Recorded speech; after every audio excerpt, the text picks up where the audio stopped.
Ito na tayo sinasabing paninihil sa akin sa lahat ng mga ginawa kong kasalanan.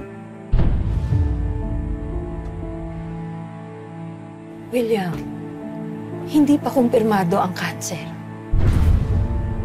Huwag ka magsalita ng ganyan. Alam kong napakasama kong tao. Pero alam mo, sana bago lahat-lahat mangyari ito, gusto ko sana makasama anak ko. Si Vanessa.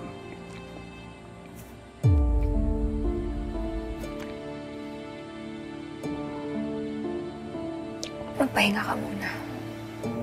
Pahinga ka muna, William.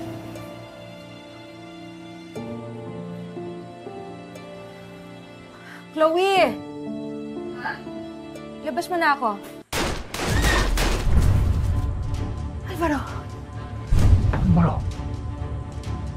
Nandito ka? Saan si Vanessa? Wala na. Kinidnap na ni Calvin. Kaso natakasan kami. Takasan? Tinatanong ko sa'yo, nasaan nga si Vanessa eh? Traitor ka, Alvaro! Traitor kayo ng pamangkin mo! Siguro, masyado ko lang inidolo tong asawa mo. Na numero unong traidor.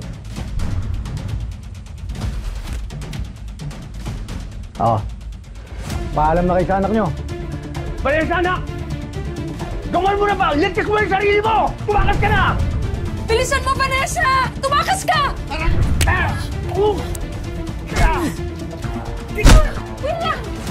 Sige! Kunin na yan!